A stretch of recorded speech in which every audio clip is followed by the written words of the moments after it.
जो तोते की तरह परमार्थ की बातें याद कर लेते हैं और लोगों के बीच में बैठ करके वही परमार्थ की बातें करते हैं, पर जीवन में कभी एक श्वास भी परमार्थ में व्यतीत नहीं करते। ये बड़े महापुरुषों की बातें हैं। एक श्वास परमार्थ में, एक सेकंड भी समाहित चित्त होकर अपने आराध्य देव में नहीं डूबे और लंबी लंबी भाषण परमार्थ के सीख के और वो बोलते हैं। ऐसे का जीवन सत्य का साक्षात्कार करने के लिए जो मिला था उससे वंचित हो जाता है।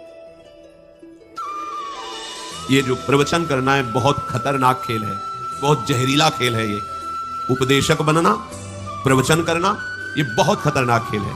ये बिना ब्रह्मबोध संपन्न महापुरुष के इस खेल से बच नहीं सकता, क्योंकि सबसे घातक घातक प्रहार इसमें होते हैं और वो बड़े मीठे होते हैं। बाहर से इतने सुहावने लगते हैं कि अपने आप गर्दन कटवा लो, ऐसे सुहावने घातक अस्त्र फेंकती माया इसमें। सम्मान, प्रतिष्ठा, यश, कीर्ति, भोगों की बाहुल्यता, जगत की प्रियता, जो परमार्थ का पूर्णतया अपहरण करने में समर्थ है, प्रवचनकर्ता को ये सब मिलते हैं। अगर वो ब्रह्मबोध संपन्न नहीं है, भगवदानंद में डूबा या भगवदानंद की प्रबल व्याकुलता से युक्त नहीं है, तो मारा जाएगा, पक्का मारा जाएगा। कुछ नहीं रह जाएगा अंदर परमार्थ, केवल बाहर परमार्थ का स्वांग नाटक रह जाएगा।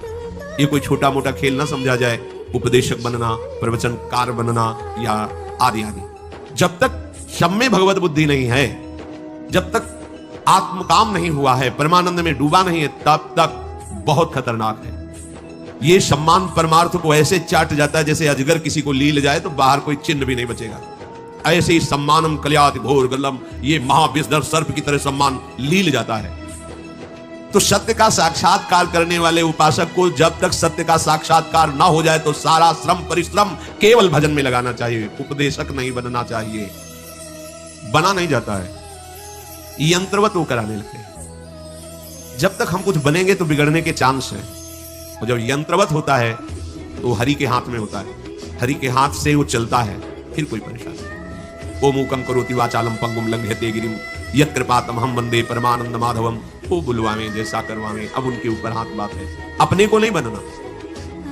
ये जो तोते की तरह शास्त्रीय बातें सीख करके बोलकर अपनी प्रतिष्ठा और सम्मान, इनसे साधना ही नहीं बन सकती भगवत प्राप्ति की।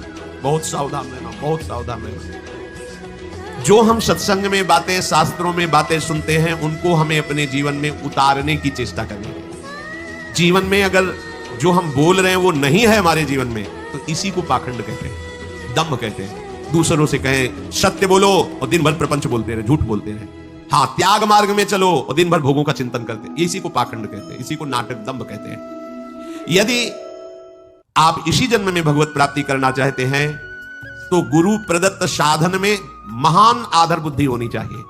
चलते फिरते खाते पीते हर समय इसी महान साधन में आपकी बुद्धि लगनी चाहिए।